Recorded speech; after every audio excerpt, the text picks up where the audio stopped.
who the fuck is this William Blake guy? Like, bitch, who even is William Blake?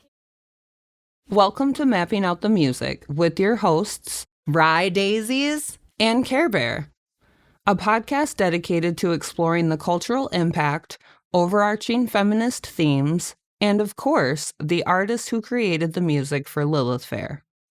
Lilith Fair was a traveling music festival founded by musician Sarah McLachlan.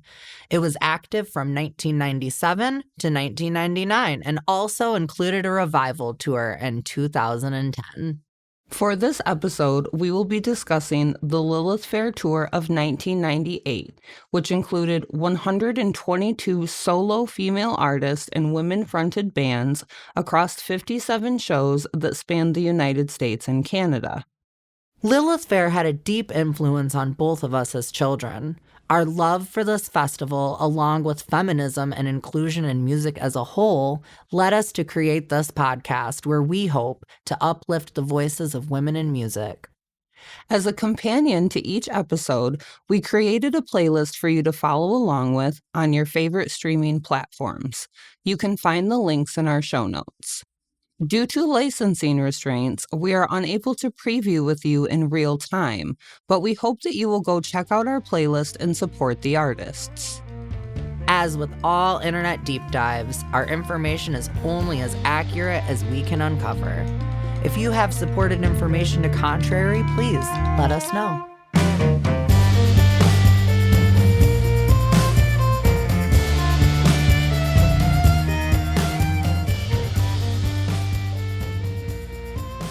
Hey everybody, welcome back. Hey! We are back with our playlist / episode for 1998 part 3. Woo! We're really zooming along. Zoom. I feel like we've gotten a ton of work done these last few months. But yeah, episode 6. Man. What a year. Whew, yeah. 98 really was. It really was. I feel like 98 was the year. It was, though, because, 99, everybody was freaking out about Y2K. So, the world was ending in 1999. Oh, God, I forgot about that. So, in 1998, the world was not yet ending. So, it definitely has a different flavor, for sure. Yeah, and, they had way more artists this year than they did 97. Oh, yeah. Well, I feel like after 97, they're starting to gain traction. You're gaining traction. People are interested. Credit. Yep. People know the Lilith Fair brand now at this point. Right. Well, and because they did that, and we haven't really talked about it yet, but the whole, stuff that happened in 96. Oh, yeah. Because they did a little mini tour with her and Paula Cole and a handful of other artists. Small, right? It was pretty small. Yeah. And they only did a few shows just to kind of gauge what the interest would be. Right. And then they're selling Guess out. what? And it's doing super well. So it's yeah. Mm-hmm. Let's do this. Yeah. Yeah. Let's get right into it, shall we? Let's do this. Up first, we have Supernova by Liz Phair. Since the beginning of her professional recording career, Liz has amassed an impressive catalog of full-length albums, singles, guest appearances, and more. To date, Liz has released 7 full-length albums, and in April 2018, a profile by Billboard revealed that Phair had signed a 2-book publishing deal with Random House. Horror Stories, the first of the 2 planned memoirs, saw release on October 8th, 2019. Her second memoir, Fairy Tales, has not yet been released. Oh, I like that. Horror Stories and then Fairy Tales. Yeah. So from what I was reading, they're supposed to kind of go hand in hand with each other. So they're kind of companion books. So I'm really curious in our break time when we get to diving into other stuff. and right. I really want to read this memoir. I feel like hers would be a good memoir to read. Yeah. Because she's lived such an interesting life. Like, she really was like the indie queen. Yes. She really did amass a following, like, by handing out fucking cassette tapes. Right. Literally. But I feel like that was also what kind of did her in. Because she started getting successful. Her first 3 records were hits. Yep. Everybody loved them. And then you get to her 4th record, which is her self-titled record. And it did terrible. In fact, it is one of the few records that have a 0.0 Pitchfork review. And doing this research, I read that review. Okay. With our friend Justy, actually. We were like sitting there talking about Liz Phair. And it was the shittiest review. Of course, it was written by a man. Shocker. And like literally the only complaint about it is like, well, I liked her old music and why is she singing pop songs now? So she created a box for herself. That She couldn't get created out almost a box for herself, right? Everybody expected her to stay this like indie queen. Sure. And then the album, Liz Phair, it is a pop album. I love that album. I saw her on that tour of that album. The Why Can't I Breathe Whenever I Think About You? Yes. I flippin' love that song. I love that whole record. It's a great record. Yeah. And she's on record saying that like she really wanted to try to use her voice more. Okay. That like she knows she's not the best singer in the whole wide world.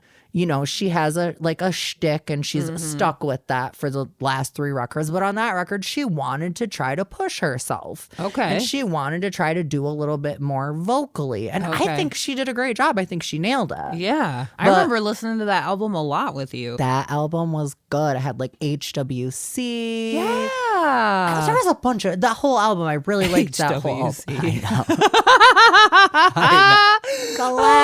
Classic. Should have put that on the playlist. Oh, yeah. But no, instead, we'll let our listeners deep dive into that one. Oh, true.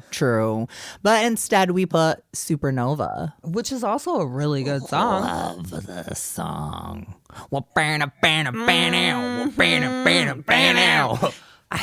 I think you've done, and I'm sure I've said this before, but like you did a really good job creating these playlists. Thank you and so like much. song number 1 and song number end are the most crucial pieces of the playlist. And I think Liz Phair is such a great way to start out 98.3. Thank you. I was feeling that way. Plus, like that song is so like groovy. Actually, It is like that groovy. might be a word I would use for it. It's good- groovy. yeah.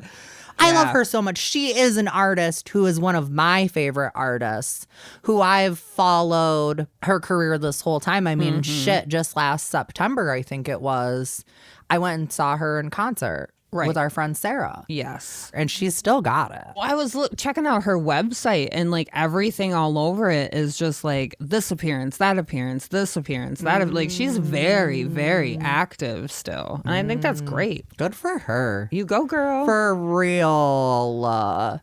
Okay, so next up we have Voodoo Child by Angelique Kidjo. Oh, this one was good. 5-time Grammy Award winner and one of the greatest artists in international music today. A creative force with 16 albums to her name. Dang. Yeah. Time magazine called her Africa's premier diva and named her one of the 100 most influential people in the world for 2021. The BBC has included her in its list of the continent's 50 most iconic figures, and in 2011, The Guardian listed her as one of their top 100 most inspiring women in the world. This one really impressed me. What an honor. Yes. Forbes magazine has ranked Angelique as the first woman in their first list of most powerful celebrities in Africa.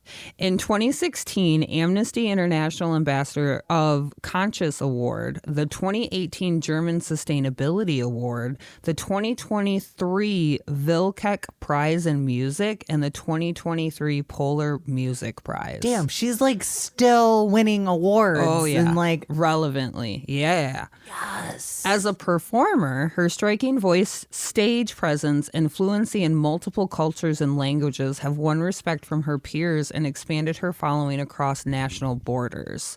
Kidjo has cross-pollinated the West African traditions of her childhood in Benin with elements of American R&B, funk, and jazz, as well as influences from Europe and Latin America. Well, and that's actually something that I kind of wrote in my notes, was like with this song, I love her fucking voice so much. She's got an amazing voice. Wow. But then not only did she do like a cover of this like classic rock song, but she also like morphed it into this like, she turned it totally into something fresh. Different. Yes. So my notes in the song, like it took me more time than I would care to admit to catch that this was a remake. Because I'm listening to it, I'm like, oh my God, so this different. song. Yeah, right. And then I'm listening to like she starts singing and I'm hearing the words and I'm like, wait a minute. I know this. That's Hendrix. But it's like Angelique does Hendrix. Yeah. With like mixing African rhythms and the like backup chanting and vocalizations that are happening throughout the piece. Like it's so interesting. It's so fresh. It is. It feels traditional yet modern at the same time. Like I feel like that's a song that you could turn on now and like nobody would be able to guess when it came from. Not where it came from, when it came from. And maybe that also has to do with, we'll give credit where credit is due. That's a great song by Hendrix. It is a great song. Lyrics are great. Yep. But hers is so different. And I love when people do a cover song. And it's different. Yes, it's not like exactly the fucking same. I have a bias against covers generally. However, I think I liked this one better than the original. I would agree with that. It's like if you're able to breathe new life into something, it gives it its second wind. Yeah, you definitely did something there. Oh, yeah. She magicked that for sure. Yeah. Alrighty. The next song is Mississippi by Miss Paula Cole. Fucking Paula. Paula. Oh, my Paula. I just can't even with her. She's so amazing. I know. So we have talked about Paula Cole in 97, so we're not going to like super deep dive moment, but just to kind of go back on some of her creds, Cole got her first big professional break when she was invited to perform on Peter Gabriel's 1993 through 94 Secret World tour to replace Sinead O'Connor, who left the tour. Also, good for him for platforming women. Absolutely. As like his opening acts. Yeah. That's really cool. Shortly after the tour ended, she released her first album, Harbinger.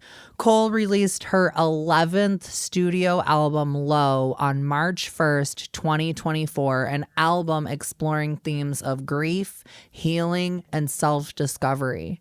In 2025, Cole appeared as herself in the documentary film Lilith Fair, Building a Mystery, The Untold Story. So fun fact. Today I was flipping through the Facebook and I follow Paula Cole. I know you follow. Yes. Also. Yep. And if you're not, you guys should also follow Paula Cole. She is amazing to follow. She posts a lot. Anyway, she posted today. I could talk about Paula. Yeah, gush. We could talk for forever. She posted something today, actually, about Lilith Fair, which I took a screenshot of because I thought it was kind of cool.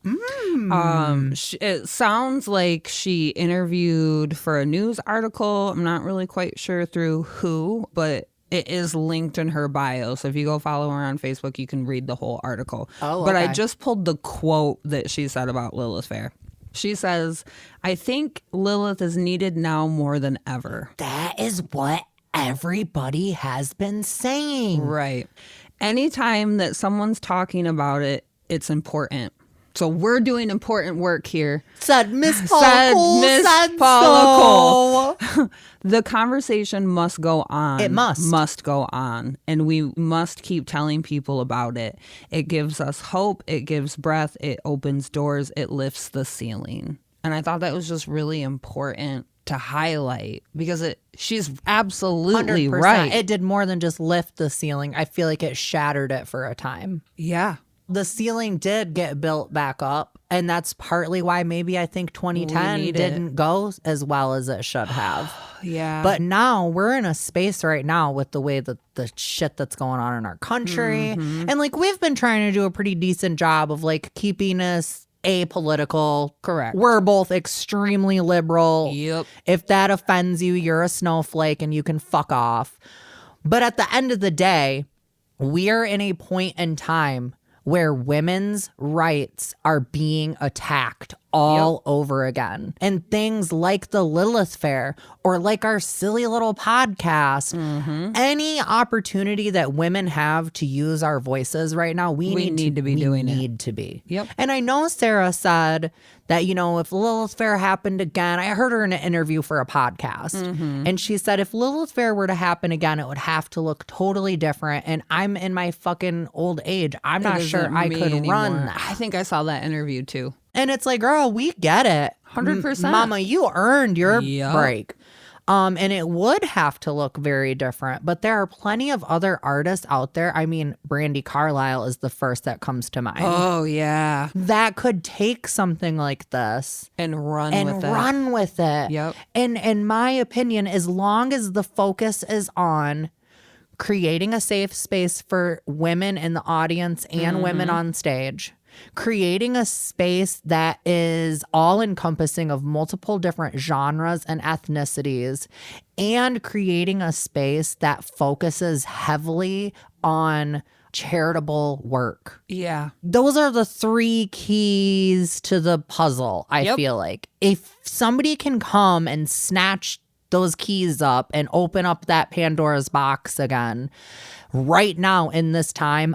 Plus, we all have grown-up money now. Exactly. We have adult money. We have adult money. So back to Paula Cole. Yes. And Mississippi. This song makes me feel things deep in my soul. Yeah. It's like stirring. Yeah. It's powerful. Yes. I mean, everything Paula Cole does has a power. Because she's a powerhouse. Yes. And that's what I wrote in my notes. She is such a powerhouse. Like, her voice is mesmerizing. Period. Her lyrics are chef's kiss. Yes. Her true poetry. Yes. Her poetry is... like, there's no comparison. She takes you on a journey. Yes. An emotional journey, a story journey, a physical journey. Yep. Like, this whole album is good. There's not a song not on a this song record on there that that's I bad. would skip ever. Yeah. And I really like her modern stuff. Oh, me too. Still continuing to put out work at the same level, even after she was releasing work as an indie artist. Yeah. Which makes her that much more of a badass, I think. Right. Well, we better move on because we're or going we'll all to night. blab. Paula Cole, we freaking love you. Let's just end the segment by saying that. So next up on our list, we have De Cara a la Part by Lhasa de Sela. We have talked about this artist before. Yeah. They were born in the United States into a large family of bohemian artists, but spent her early years in Mexico. Musically, she was influenced by Iranian classical, Indian music, Irish music, blues, and rock and roll. Although she has passed, one of her musical partners is working to release a new album consisting of original, never-before-released recordings from 1994. So I found this out this week doing my deep dive. Ooh. Because I went to her Instagram. Okay. And I'm like, she's still like, she's passed away, but like things are still being posted on her Instagram. Okay. And I saw like in the little bio, it says that it's like family run. That makes sense. So like her family is continuing her legacy by, you know, talking about her and stuff. And then I noticed one of the most recent posts was about like an upcoming project. Yeah. I saw that too. And I was like, wait a minute, what? Yeah. So I dove a little bit deeper and there was some performances that were recorded, I forgot where they said they were, but it was in this very particular place, I assume for like audio effects. And they've been sitting there and sitting there. Oh my God. And sitting there.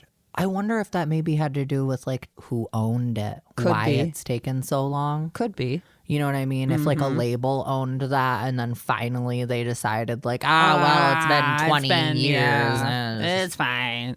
Could be. To me, her voice is just like a cup of warm cocoa. Oh, yeah. I remember one of the episodes you had made the comment where like, for me, I like to look up the lyrics before I listen to the song. And you had said you like to listen to the lyrics after. Yep. She's one of those artists that you almost don't even need to. Right. Because she can convey. You can feel You it. can feel. Yeah. She can convey. But I did look up the lyrics for this and they are fucking sad. Did you? Are they? Yes. Oh. Sad and depressing. Oh. It's like. It feels sad. The whole song is about this woman who's like basically watching the world burn down around her. But that's she's relatable. frozen and she can only stare at the wall. So while all this fucked up shit is happening and the world is, on fire and all this is like she's frozen in place. She can't do anything about it. She's literally just staring at the wall. Oh, wow. That was like a big lyric and it was like Okay. staring at the wall. Damn. I know, which feels so appropriate and relevant for right now. Yeah. Because I also feel that way. Yeah. Yeah. When all everything is on fire. Everything's and on fire. You can't do a damn thing about Yeah, it. right. What are we supposed Yeah. to do about it? We don't have any control over No. where things are heading or not heading. And so, yeah, the song felt really poignant to me and like perfectly timed. Yeah. So I think that a re-release of some of her stuff would actually do really well right now. I can't wait. Alrighty, the next song is called I Will Love You by Fisher. Fisher was an American band consisting of songwriter Ron Wasserman and vocalist Kathy Fisher. The band was known for selling their songs through internet marketing and received a record deal from their success at pt.3.com. Their song, I Will Love You, reached number 36 on the Billboard Adult Top 40 chart in 2000. Fisher toured with Oasis and Lisa Loeb before being signed to a major label. In 1998, they toured on the Lilith Fair. They were the only unsigned artists to appear on the tour that year. Interesting factoid. That is really cool. Right? I thought so too. What I was reading is like that was part of their big fame push was that they were like the only unsigned artist and like MP3, like internet marketing. That's in 1998. Well, yeah, that was when like people Napster, were the LimeWire, shift and from CD to MP3 yeah, was happening right at that time. And obviously it worked out for them because I remembered the song. Did you? I did not remember this song. Okay, maybe the reason why I remembered this song is because it was featured in an episode of Roswell. Oh, I never watched that See, show. I was obsessed with Roswell. In fact, I literally just did like a rewatch of Roswell on my like old DVD set. Nice. It's a beautiful love song. It's the perfect wedding song. Oh in my God. opinion. Yeah, dude, this song made me cry. I know. Because I didn't remember it. So it was like listening to it for the first time. Yeah. And I'm like weeping. I'm like, oh my God. Yeah. I really liked how simple it was too. It was it's like the whole simple, song is yeah. literally just like her and the piano. And I think that's a perfect example of like how a song can do super well. I mean, it can get on. Roswell was a hit show. They got a spot on freaking Lilith Fair as unsigned. They were touring with Oasis. And who was that? Lisa Loeb. Yeah. Right. You don't have to overproduce your songs. No. Songs don't always need strings All the bangs and this and and the yep. shbloozle. Yeah. Sometimes they lose with all that. Yes. So this to me was a great example of This is a beautiful song. It's simple. It's a woman singing. Somebody's playing piano. I would assume the guy is playing piano. I would assume that too. And that's all they needed. Literally. This was the one that got stuck in my head all week. Ooh. Like all week. I'm like, I will love you. Okay. I Yeah. love you. All week. I love Couldn't. that. And like what's funny too is that like those are like the only words of the song that I know. So I've been singing that line a lot this week. That. So next up we have the song Yessiri by Arone, Dyer, and Stargaze. Now, this one was a lot of fun for me to deep dive into because when I'd never heard of either of these artists before. So when I was looking at the playlist, I was like, is this like one person? Is this two people? Oh, right. How do they connect? Yeah, how is it connecting? Arone Dyer is the vocalist and Stargaze is like an orchestra. Okay. Okay. Yeah. Also, highly recommend listening to this song with headphones. It's so much richer. Anyway, so Arone Dyer does a lot of things that don't fit in tidy boxes. She has produced sounds as a vocalist, musician, composer, and is a founding member of the uncategorical duo Duke and Gase since 2007. Which has toured around the globe multiple times. Damn, okay. Outside of Book and Gase, she's founded the roving, ever-evolving, non-static drone choir, which continues to be performed across the U.S. and in Europe. To support her music habit, she ventures into voiceover work. She teaches kids how to fix and ride bicycles in her community and has a landscaping side hustle. And engages in her community as a volunteer firefighter. Wait, are you serious? I swear. Oh my God. Isn't that so cool? This chick is awesome. This was one of my favorite songs this week. This is one of my favorites this week too. So Stargaze is a European orchestral collective of contemporary musicians and ever-evolving project, marrying modern composition with alternative attitudes and sounds, working in innumerable collaborations with renowned artists and locations. Arone Dyer performed at Lilith Fair. Correct. Stargazer did not. Right. But when I was looking for music by Arone Dyer, I couldn't find shit. Right. Which makes sense because she does a lot of work under band monikers. Yes. So when I wasn't looking for those band monikers, I was looking for her name. Correct. So the only thing that came up when I was looking for her name was this project with Stargaze. Sure. And I'm like, let's give it a listen. And then I listened to it and I noticed that it was labeled as modern classical. Oh, like I noticed that before I even listened to it. And then I listened to it. I'm like, holy shit. Yeah, dude. Stargaze came to work that day. And I will say another one of these songs that has bass clarinet in it. Yeah. That I was like, yes, bass clarinet with some like feature parts in it. Yeah. That arrangement was wild. Absolutely. I don't want to compare her to Bjork, but it was giving a little Bjork. Yeah. Like the arrangement with the like almost break beat, like back beats that are happening. It gave that like Bjorky vibe. And her voice is wild. Oof. The way she uses her voice in this piece was like she was truly another one of the instrumentalists. Absolutely, yes. It's such a phenomenal thing to listen to. I know.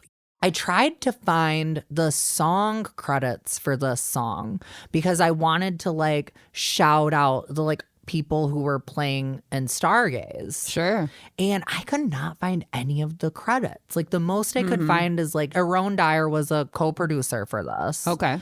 But I couldn't find a list of like the actual instrumental lists for Stargaze. Or like for this piece in particular. Sure.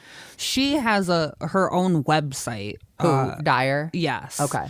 And this album is like featured in the discography and stuff. And then Stargaze, I could only find a Facebook page for them. So they don't have a website or?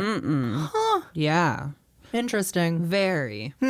Well, I say let's go ahead and move along. Let's move along. The next song is Arrete par la musique by Swamperella. Very French. Yeah, this was like Creole, like down in the bayou kind of vibe. Yeah. Like I was waiting read their descript. Because I did this one, so this is new for you. But Swamperella is a Canadian. What? Yes! Is a Canadian Cajun Zydeco band.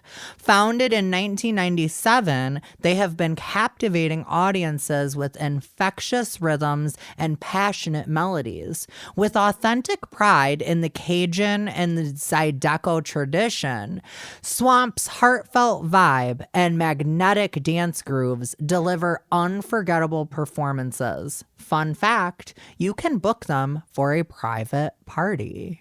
So when I was looking up their artist information, they only have a booking website. Oh, wow. All of this came from their booking website. Oh. And they've booked recently for private parties. And they're like, we only do private parties. And dun, dun, dun, dun, dun. And I'm like, that's so cool. There's pretty good money in that. Absolutely. Though, and it's like way less pressure. And they have a really good sound. Mm-hmm. I really liked the song. It was giving me like Southern Appalachia vibes with the French Cajun twist. Right. It was giving me like deep down in the bayou vibes.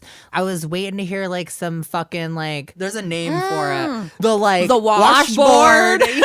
I hope you all know we're doing the motion. We're doing right the washboard motion across our boobies.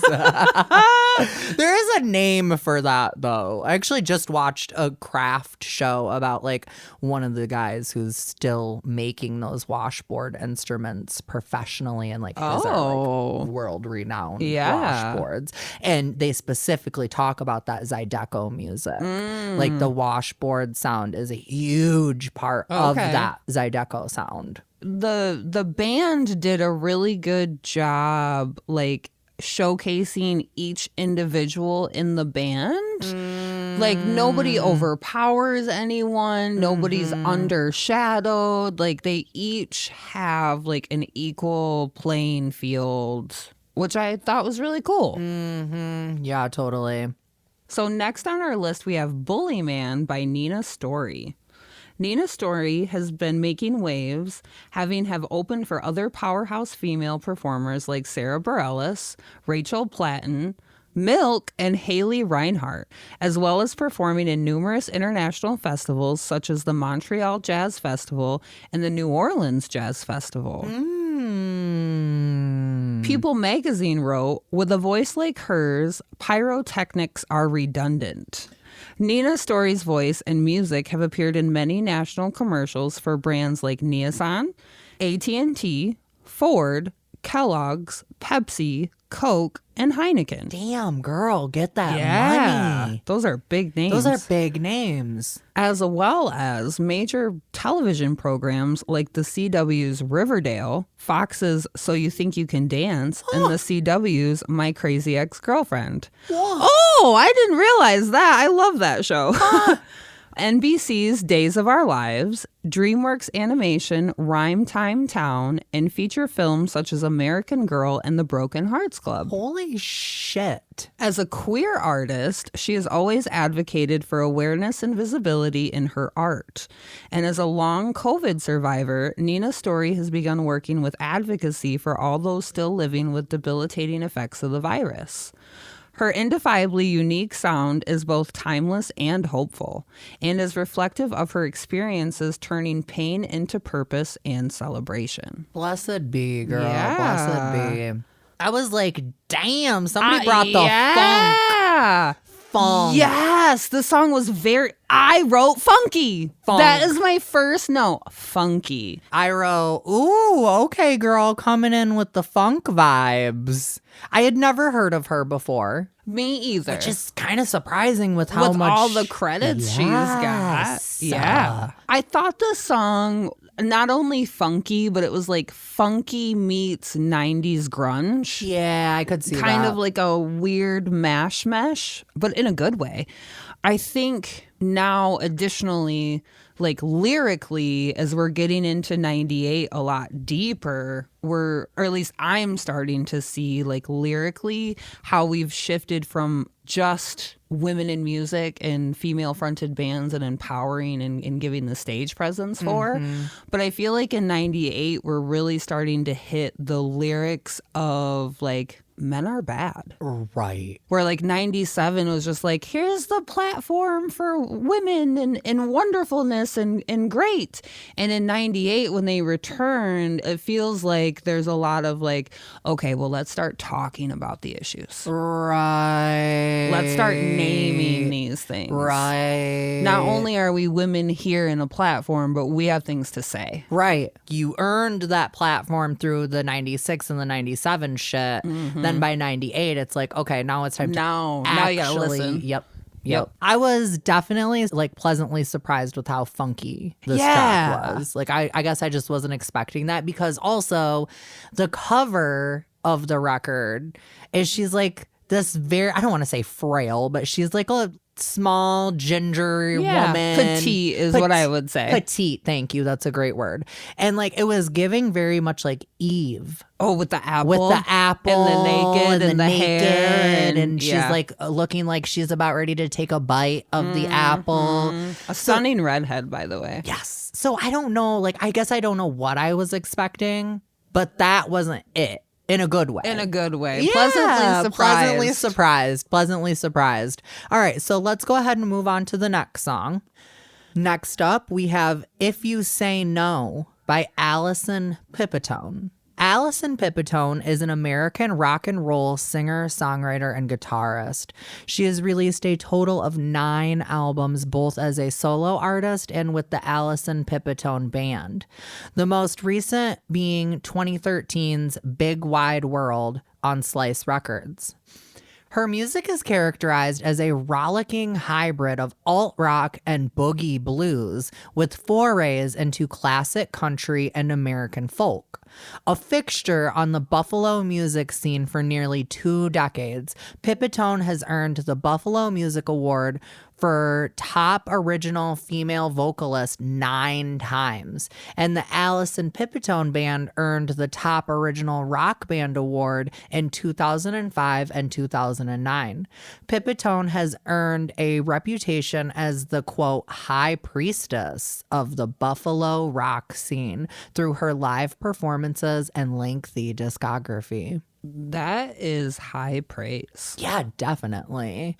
And, you know, we're back to another artist who's like celebrating their roots, celebrating like where they are at, like physically, where they live, their area. Like that's a point of pride for them. And I love that. Yeah. Not everybody is a national fucking headlining artist. No, or come out of Nashville. Or come out of Nashville or LA or something. Yeah. Right. Some of us come from Michigan. Some of us come from, where was she from? Albany? Yeah, Buffalo, that's New York. Some of us come from Buffalo. You know, it's like, that's something to be proud of. Yeah, absolutely. And all the artists that we've been seeing coming out of Ohio. Like, Ohio? Of all places. Of all places. Right. I think it just goes to show that, like, good artists, good musicians, good vocalists, they're everywhere. Yeah. They exist literally everywhere. Right. It's about just like finding your voice within that area where you're at, finding your crowd, finding your fans, finding the people who are paying for tickets to come to your freaking shows. This song was almost kind of giving me punk. It was punky. I wrote giving punk queen vibes. It's like punk meets 90s chick rock. Ooh, that feels very, very accurate.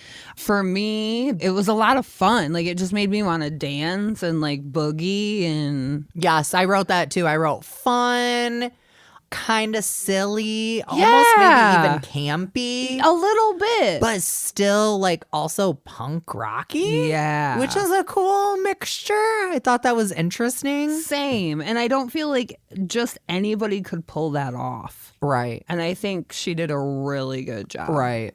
If you say no, I'll just ask again. Love a queen. That killed me. Yes. Love a queen who refuses to take no for an answer. Absolutely, yes. So next on our list, we have 84,000 Different Delusions by Shawn Colvin. Shawn Colvin is a Grammy-winning singer-songwriter whose intimate, emotionally rich songs and storytelling voice have resonated for decades. With 13 albums, a celebrated memoir, and a career spanning over 30 years, she's earned acclaim for her guitar playing, vulnerability, and wit. Since breaking through with her platinum-selling album, A Few Small Repairs, and its hit, Sunny Came Home. Classic. Shawn's work has featured on major soundtracks, toured worldwide, and earned multiple Grammys. Yet her songs remain as personal and timeless as ever. Today, based in Austin, Texas, Shawn continues writing, recording, and performing live, carrying forward the grace, strength, and intimacy that first made her a distinct voice in music. She is a very intimate artist. She is. I like that adjective used for her. I really, really liked listening through her music, too, to like find songs for the playlist. Okay. Because she's an artist who I really only knew Sunny Came Home.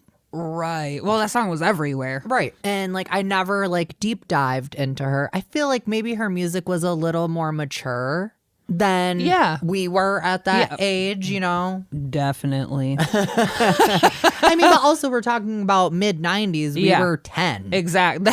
That's why I say that, because we were children. We were children. It's like that adult contemporary. Right. But yeah, being an adult now and listening through her music really was like enlightening, because I'm like, wow, I really missed so many good songs. Right. Because that was like the only song that they shoved down our throats, which don't get me wrong, I love that song. Same. I love Sunny Came Home. Same. But then you listen to like this song, 84,000 Different Delusions. Never have I heard this song before until doing this research. Okay. It was beautiful. Yeah. It makes me sad that like only that one single was pushed so hard off of that when there were so many other good songs. Right. So how much good music have we missed over decades of time? Right. Because the record label was like, that's not radio. A single. Right. Exactly. Ugh. Yeah. I know. When the pre-chorus hits and the music like kind of picks up a bit, gave me massive chills, and it actually brought tears to my eyes. That was like a very powerful production choice in that moment. That really, now there's an example of producer like adding to a song. Bringing. Yeah. This song is so deep. Right. It's solemn. Right. It's sad. For me, it was like, this is my point of view on life. This is your point of view on life. They're wildly different interpretations of each other, but it doesn't matter, because in the end, we all die. Yeah. And that fucked me up a little bit. Yeah. I was like, oh, shit. Yeah. Okay. No, but you're absolutely right with that. You can tell that the song, it's a somber song. Just the instrumentation is somber. But yeah, when you listen to the lyrics, it's like, oh. Yeah. Okay. Well, we're all gonna die. Yay. Yay. None of this is really important. Real. Your opinion doesn't really matter. My opinion doesn't really matter. But your opinion does matter, and my opinion also matters. Yep. And we're all gonna die. And we're all gonna die. So fuck it. But yeah. Love you for that, Shawn Colvin. Love, love, love, love, love.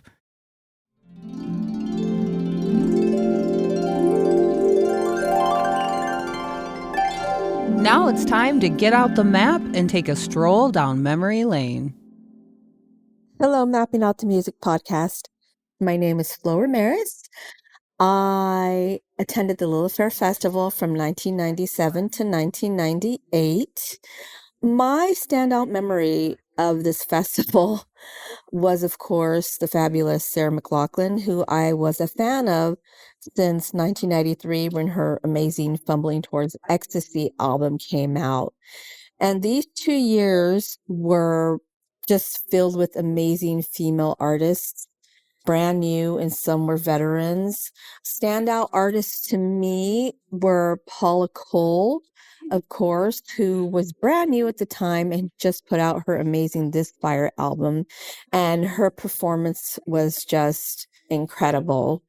Some of my favorite memories from the festival were just seeing all of the happy women gathered and having a good time, just dancing and just free and trying to stay shaded because this was in Phoenix during the summer when it was 100 degrees plus, but that didn't bother any of us, it seemed. Everybody was just having a great time and vibing to the fabulous music. And I got to see my favorite performer, who was Sarah, and she did an amazing job, and everybody was amazing. It was just very good memories, very happy, and just a positive atmosphere. And that, I think, was what stood out more than anything else to me, was just the positive atmosphere of that festival. And it's something I miss and I haven't really experienced since.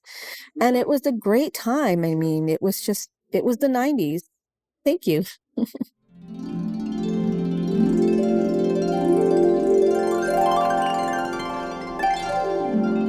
At song number 11 is Twisted by U.N.I.T.Y.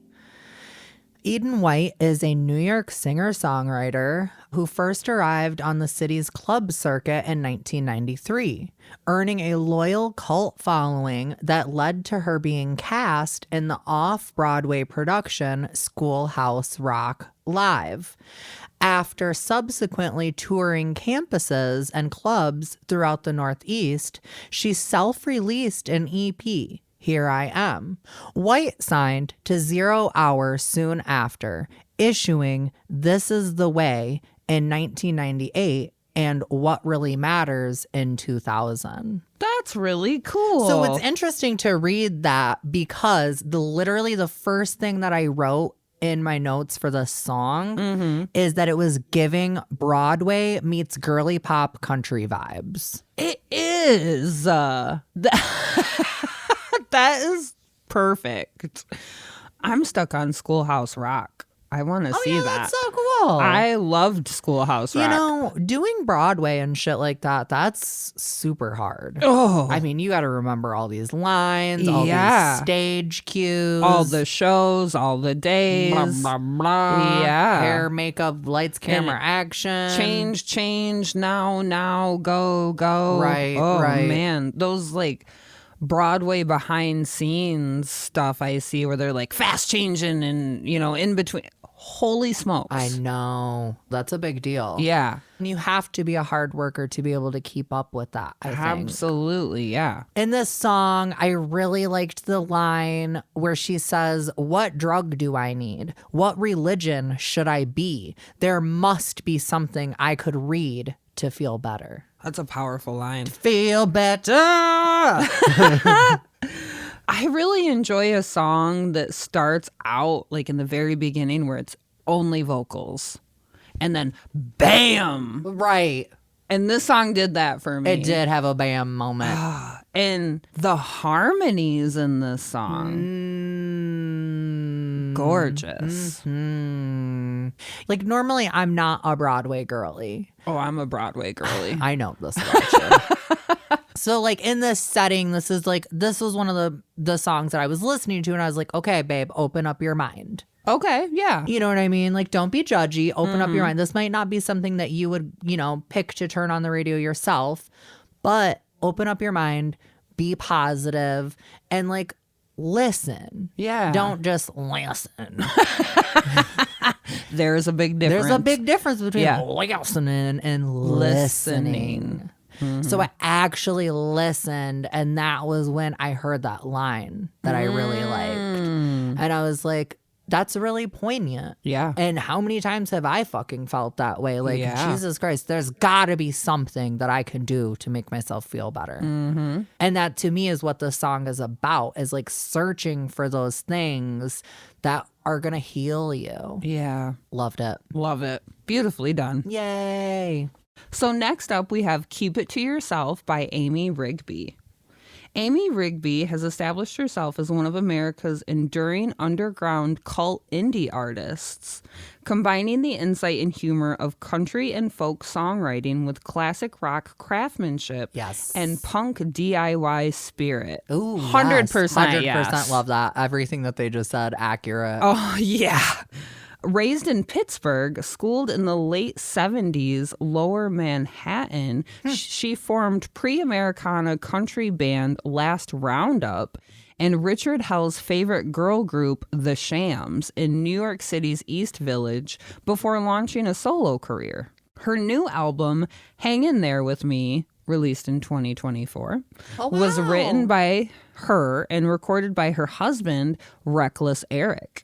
Oh, what a name. Ooh, love that stage name. It's a bracing look at morality, aging, and youthful missteps. Refracted through Amy's insightful lyricism, Amy tours regularly in North America, the UK, and Europe. Wow. That's really cool. That is I would really cool. love to see her show. Oh, yeah. The song slayed me. This song is one of my favorites, this Oh, playlist. my God. I was like, again, my first listen through, I'm never really like listening. Yeah. I'm just like cleaning, you know, doing laundry, Fucking making the bed, around. fucking around. Yeah. Right. But then when I'm listening, I wrote the lyrics are Dude, the super lyrics. dark. Like, is this about her hiring a hitman? At least suggesting, but not suggesting it.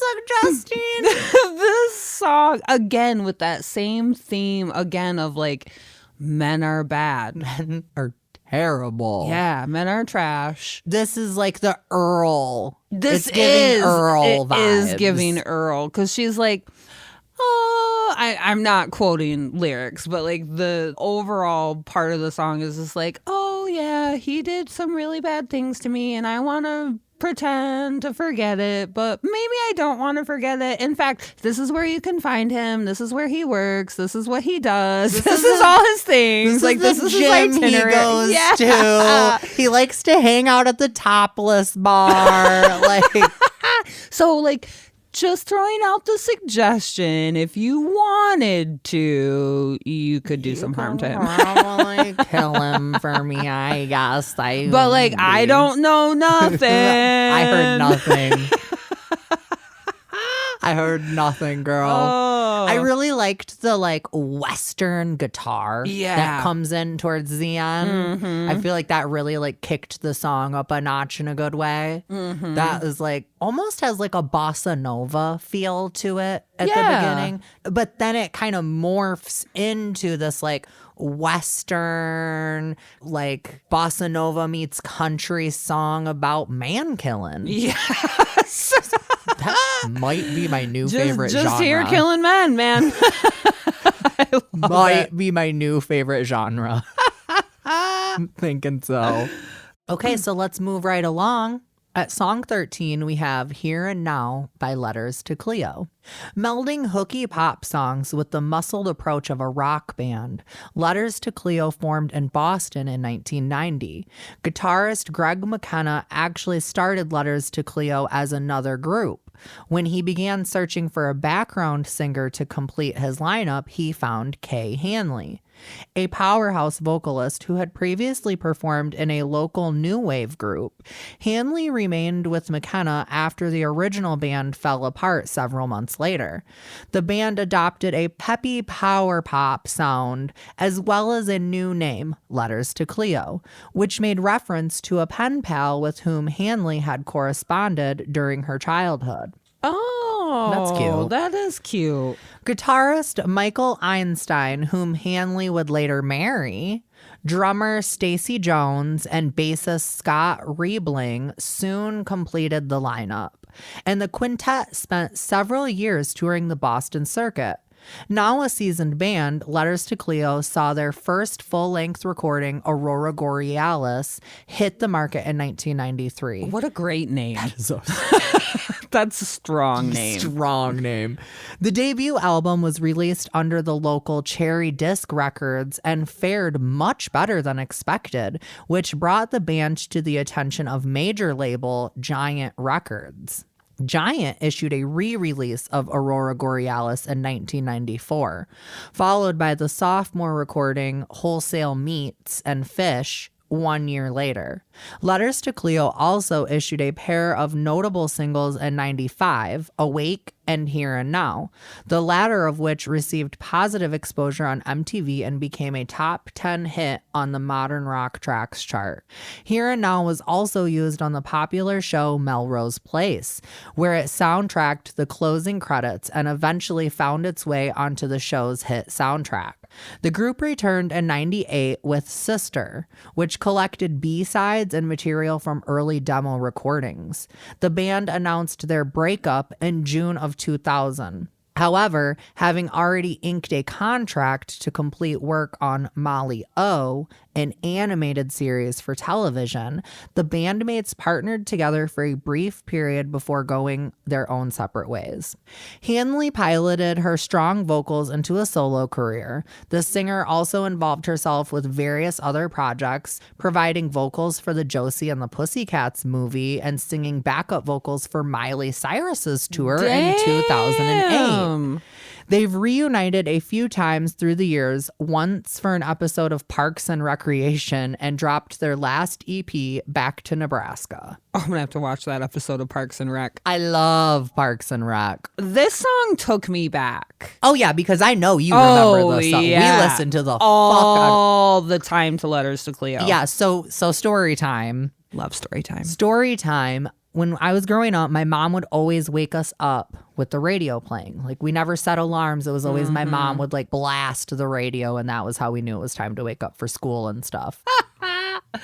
So one morning they were doing like a contest, like a giveaway or whatever. And I knew the frickin' answer to the question that they had asked. Look at you. So we called in, sure as shit. I won the little thing. And what I won was a chance to go to the radio station and actually like get a tour of their radio station. Oh, that's really which at cool. the time I believe was like 92.1 The Edge.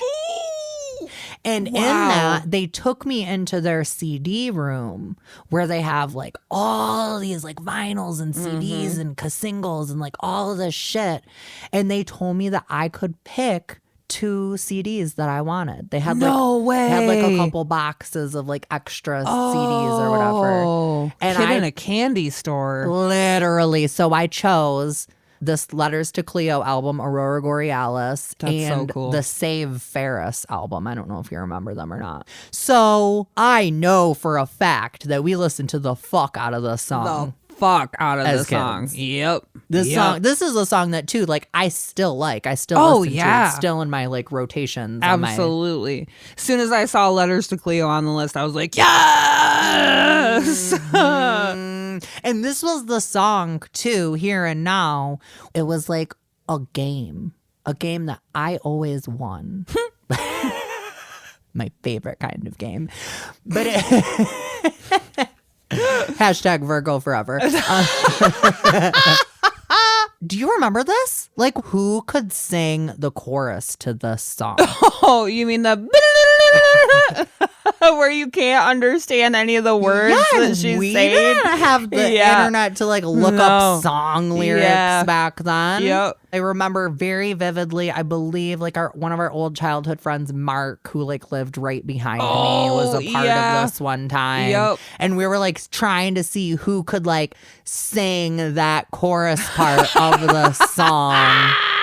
Can you sing it yet? No. Really? Really? Girl. I told Cara when we were getting ready to prep for this episode, I was like, I challenge you. It's just a game I wanted to win again 30 years later. Well, I mean, consider it one. All I can hear is, "You're never ever gonna look at the sky." Something, something, something. That's it. And I know that that's not even remotely I don't even close. think that's like the lyric. No. I also intentionally did not look at the lyrics so I could not cheat at this game. Oh. Never enough, not enough, and never running. Thank you. And she wins again, ladies and gentlemen. Well, then that wasn't even the chorus. Don't even get me started. The comfort of a knowledge of the rise above the sky, but could never parallel the challenge of an acquisition in the here and now. Bet. Tell me what candy. Ooh. And I'll make sure on the next time we record, Something I present fruity. you with, you would say fruity. Well, duh. I love you. I love you too, best friend. So yeah, let's move on. We love this song. So next up, we have Saddle Up Sally by Laurie Geltman.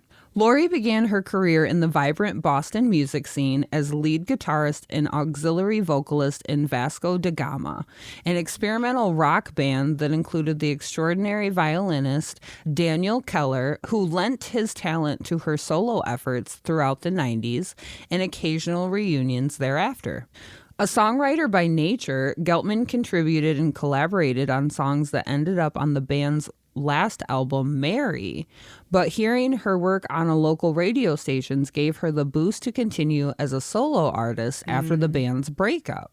She's released 3 full-length records in the late 90s and early 2000s, and recently has just dropped 3 more recent singles, Radio in 2023, Break Up This Fallow Ground in 2024, and Mama I Can't Breathe in 2025. That's cool to have such a break in your work and then just come back with the last couple of years and you know what, fuck it, I'm gonna make some more singles. I'm gonna make some more music. Yeah. I loved the album cover. Did you catch the album cover on this? I was almost wondering if that's an old family business, maybe? It's gotta be. But I feel like that picture is a good image of the vibe of the music, song. Of the song. Yeah. I love when the art matches the sound. Art. Yeah. Mm-hmm. When the visual matches the sound. Yeah. Yeah. No, I think that's really important. I mean, you can't judge a book by its cover, right? But it is helpful when they're congruent with each other. True. Right. When you look at something and you're like, okay, I feel like I have a basic idea of what this might sound like. I will say that this was the moment where I was listening to this song and I was like, you know what? Maybe I don't dislike country. Oh.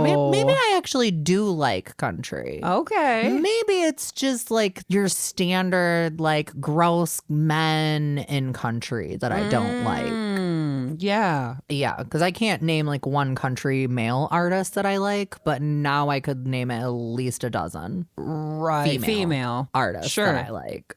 And I liked hearing that description about her bio or whatever, because in my notes I wrote the fiddle player was killing it. Yes. I wrote steel guitar ? Fiddle ? Right. What?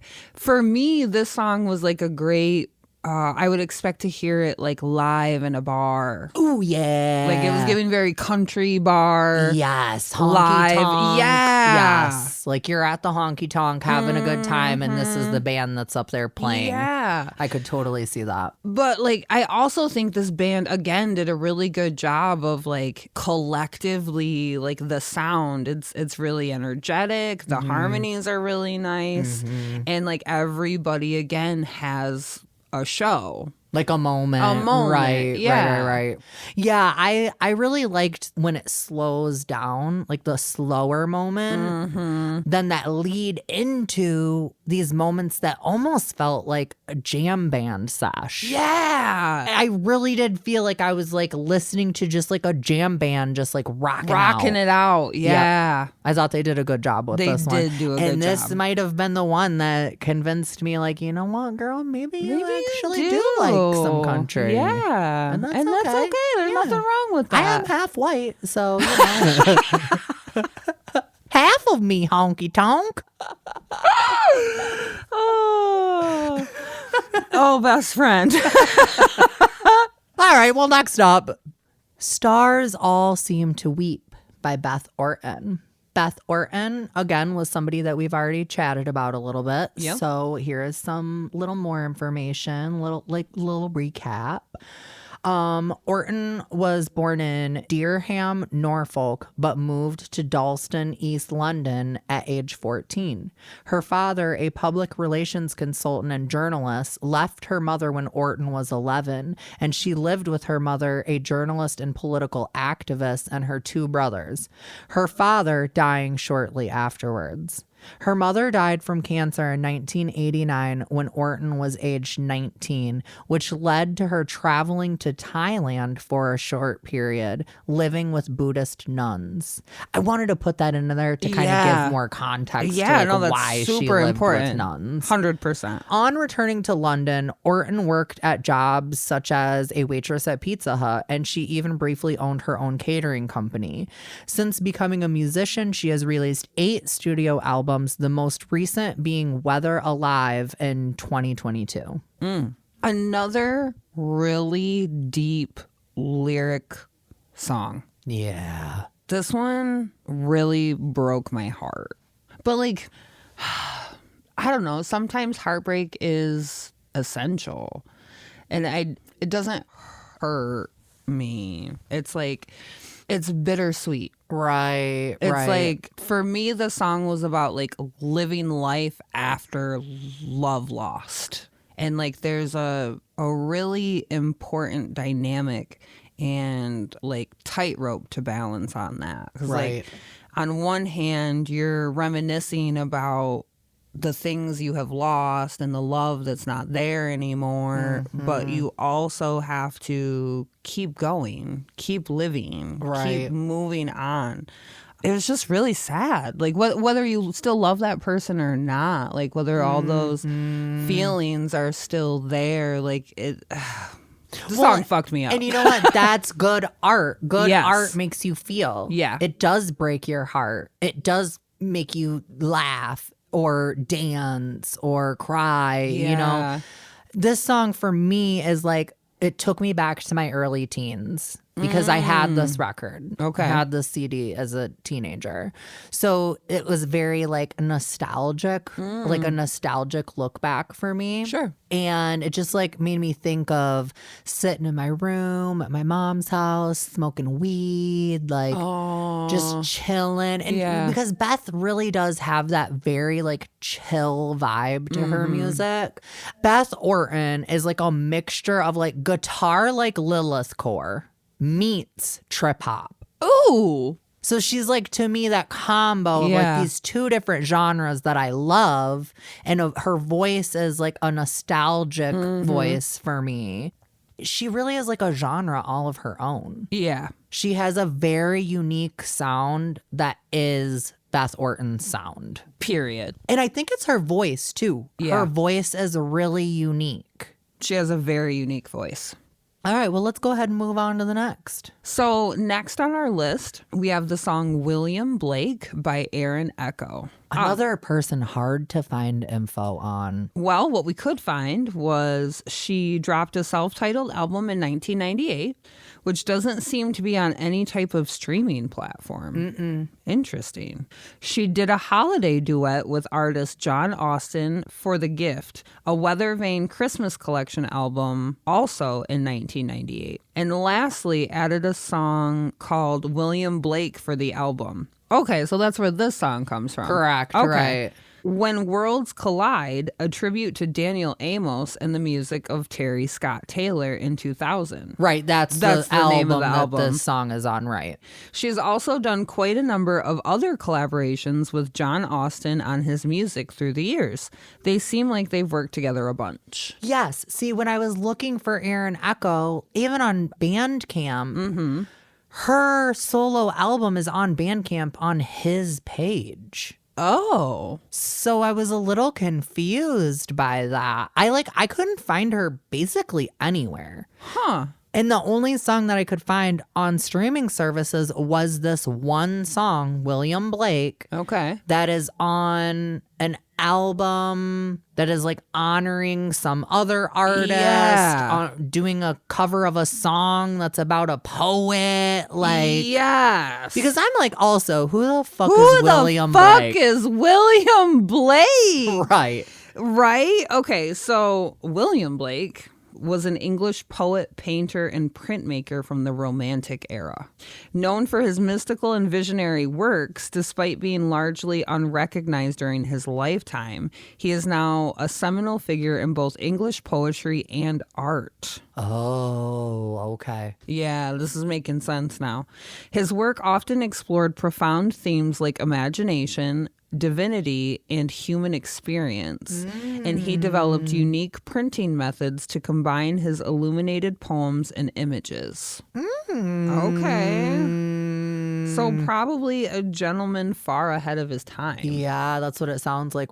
Yeah, I was a little like bummed that I couldn't find her first solo record. I mean, I totally get being an indie artist, self-releasing music. It's expensive. Yeah. And it wasn't as easy to do back in the 90s as it is now. Not everybody had access to a home recording studio. And there weren't really that many websites that you could go to upload your music as an indie artist. No, in 1998, the internet was travel blogs. Right. So I liked the song.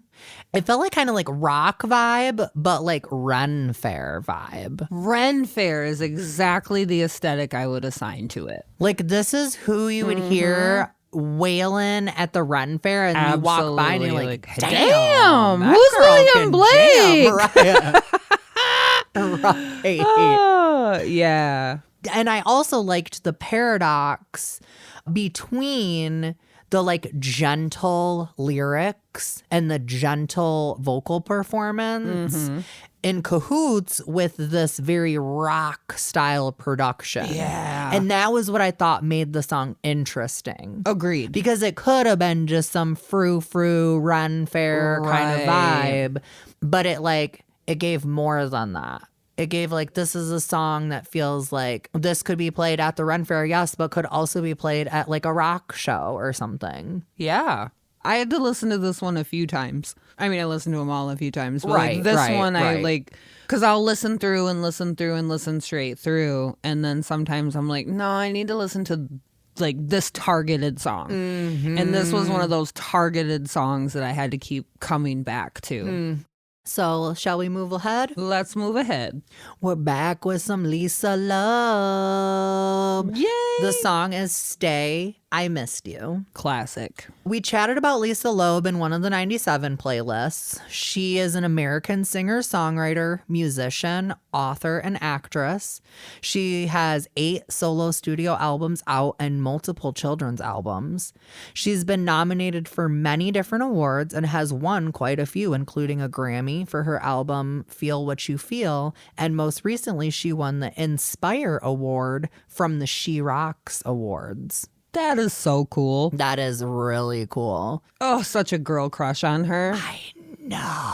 Oh, I know. And like, she is one of those artists that's just been consistently fucking pumping shit out. Yeah. And it's expensive to make records. Yes, I don't know that if she's signed or like if she has budget, you know, from a label or whatever, but like either way, that's a lot of music to put out in the last 30 years.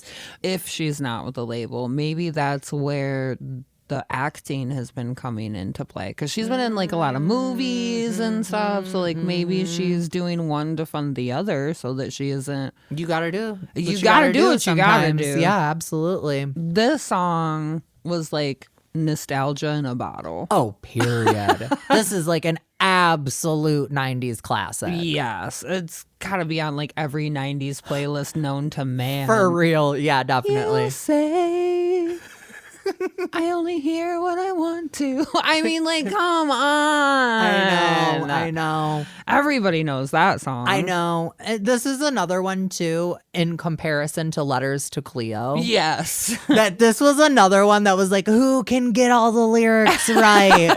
Because she just kind of like rap singing in the song a little, you know? Mm-hmm. And again, we couldn't just look up the lyrics on the dang interwebs. Nope. So it was like, you're sitting there with I literally remember sitting with a pen and a paper with my headphones on, and I would just like stop, get a sentence in the song, play, write down, pause, play. Oh, I got the lyrics for the song now. Yeah. Oh, the work we had to do pre-good internet. Well, and what's funny too is like, I'm sure some of those lyrics were incorrect. Oh, I'm sure. Famously misheard lyrics. Right. Or the game of blank cassette tape in the radio and like being on game when it plays, like record. Right. You might miss the first 5 seconds of the song, but it didn't even matter because you got your little 100%. tape recording of your favorite jam you were trying to get. I really do think that she is such a badass because she really did write some of the most memorable songs from this era. Yeah. Those are songs that even if people don't recognize the name Lisa Loeb right off the bat, like they know that song. Heard these songs. When you hear like, you know. Yes. You're like, oh, I know this song. Yup. It is a really beautiful song, though, and I do really love Lisa Loeb, so I'm glad that one got put on one of these playlists. Me too. That is a really good song. All right, so next up, we have Any Thoughts on This by Robin Ragland. Ragland is a St. Louis, Missouri-based singer-songwriter, appeared on the 1998 Lilith Fair and on Dawson's Creek performing her single People You Know and Peace on the Water.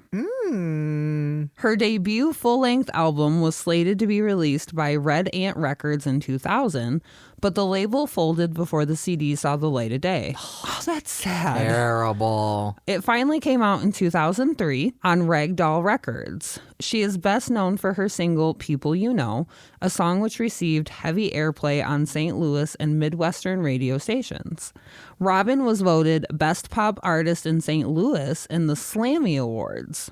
While self-released and self-promoted album 2004's Modern American Female Gut became the #1 selling album in Missouri and St. Louis on Amazon.com for a time. That's cool. And the #5 top-selling album of the year at prominent independent St. Louis record store. Wow. That's really cool. That is cool. Robin also spent time in Los Angeles, where she was named Songwriter of the Year 2004 by the 2004 DIY Music Convention. Ooh. She has a law degree from Washington University in St. Louis and is currently practicing as an attorney at a small St. Louis law firm. Wow. She occasionally performs in the St. Louis area. Wow. That is really cool. And I feel like not the first lawyer we've seen on this even list. Be like the third, maybe? I think so. This was definitely like the hardest rockin' song on this playlist. Yes, I agree. This song gave me female Pearl Jam. Oh, I could totally see that reference. Yes. This was one of my favorites this week. Ooh. What I wrote is that she could fit in with the like Veruca Salt kind of category of that like alt rock kind of vibe. Yeah. But that makes sense with what you just said too, because that's the era. Like literally. Yep. She tried. I was like, oh my God, that's Pearl Jam. Oh my. She says. I'm so sorry. Bro, you saying that though, spot on. I did not catch that reference at all. That's all I could hear. Oh my God, spot on, period. Period. The production on this song is sick incredible. Too. Yeah, great. Oh my Amazing. God. Amazing. Whew. It made me, this was one of the ones that left me like, oh shit, I gotta go listen to more Ragland. Yeah. I gotta go listen to some more Robin. Literally. All right, well, let's move right along to the next song, which is Here I Am by Laurie Amy. Laurie Amy is an artist that has been entertaining audiences alongside some of the most prominent names in music. She's shared the stage with Sarah McLachlan, Bonnie Raitt, Indigo Girls, and Natalie Merchant, to name a few. Wow. Amy has released 2 studio albums, This Little Illusions, and most recently, the album Big and Bold. Wow. So another artist that there wasn't really too much information out. She hasn't really done a ton, very recently. Right. I did feel very much like, because I listened to quite a few songs on the record of hers. Okay. And it did feel very indie, very like DIY. Okay. In a good way. Like, Yeah. I'm not saying that to like demean it in any way. No, as a DIY indie artist yourself. Right, exactly. But it did give that energy, that like DIY energy, which I appreciated. And then for me personally, as soon as that like Spanish guitar. Oh, yeah. That shit had me hit hooked instantly. I heard the Spanish guitar sound and I was like, oh shit. Okay. This is what we're doing. And then the song kind of shifts because it's like the verses have this very like Spanishy, Latin-y kind of vibe to Yeah, it. I But thought then the that too. chorus comes in and the choruses are giving more like folk Americana vibe. Yeah. So it was like interesting to hear in one song this like shift between 2 different genres of music. Right. Not even really combining them, shifting between them. Yeah, I would totally agree with that. It's a hard shift. It's not a mash. Right. But it sounds awesome. Yeah, that's to me like what kept the song interesting. Yeah, that one took me by surprise in a good way. We should check out more of that first record again. I feel like that maybe we should, some of these artists who don't have a ton of music out, because it's a little more of a, it's harder to listen through 9, 10, 11, 12 records like some of these chicks have. But if they've got one. But if you only have that one record, 1 or 2, it's a little bit easier to give that space to like, I'm going to sit down and I'm going to listen to this record. And I don't know about you, but for me personally, I'm an album listener. I will press play on a record and Start to listen finish. through the whole album. Okay. Even songs that I might not particularly like, just because as an artist who I prefer to write in albums. Yes, you do. I will come up with a concept for an album and then write go from there around that concept. So because that's like the type of artist that I am, I find that it's very important to actually listen to an artist's whole record to really get the vibe that they were trying to, the itch that they were trying to scratch with that project. That makes a lot of sense. So we'll have to go back and check her project out. Yeah, I look forward to that. Last but not least. Last but definitely not least. U.N.I.T.Y. by Queen Latifah. The Queen. The Queen herself. The Queen herself.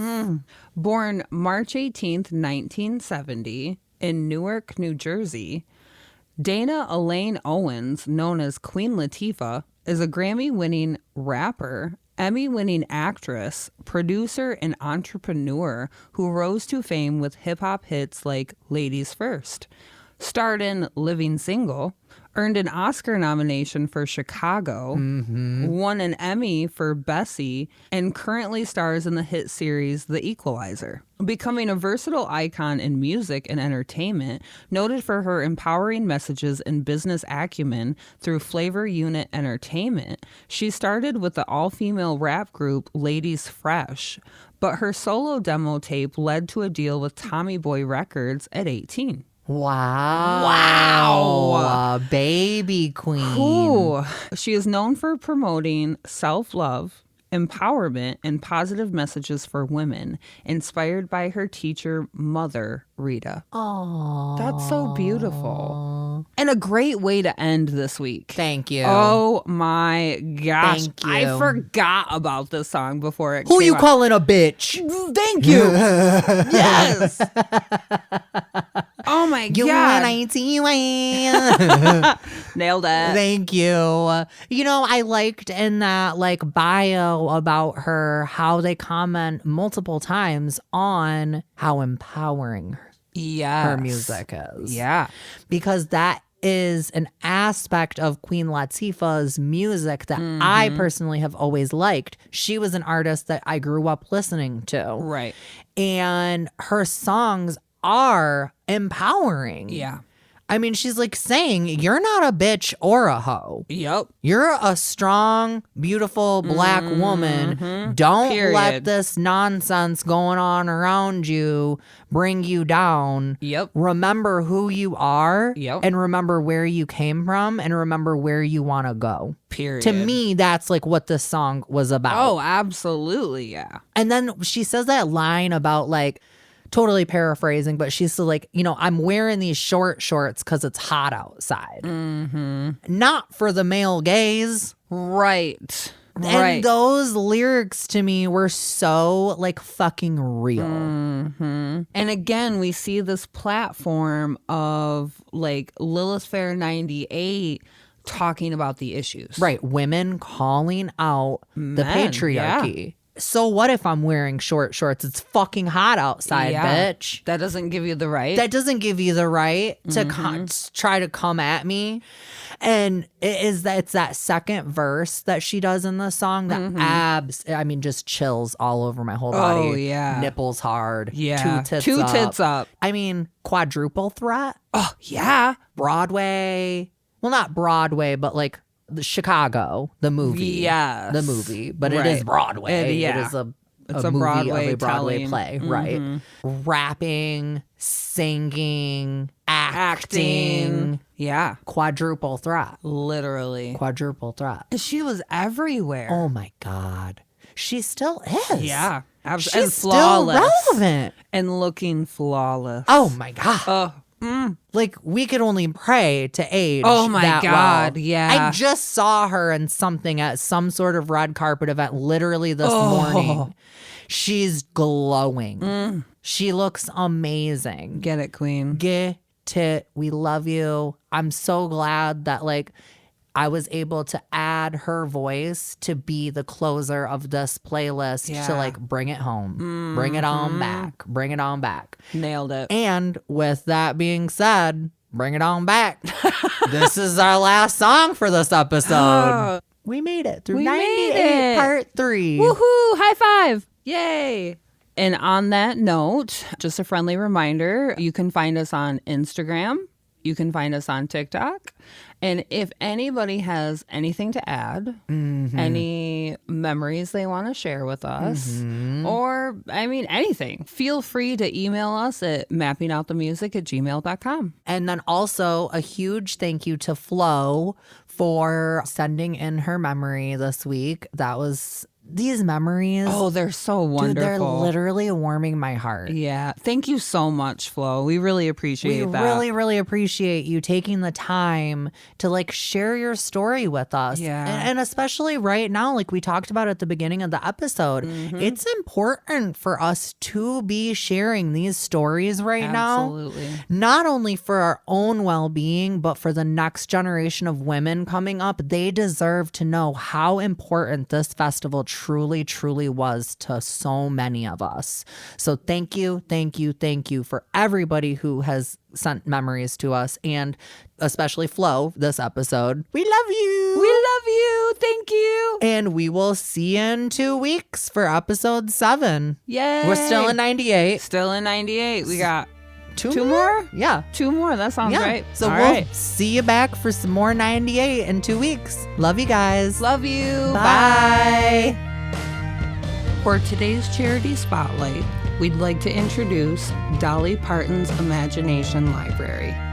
Dolly Parton's Imagination Library is a book gifting program that mails free, high-quality books to children from birth to age 5, no matter their family's income. After launching in 1995, the program grew quickly.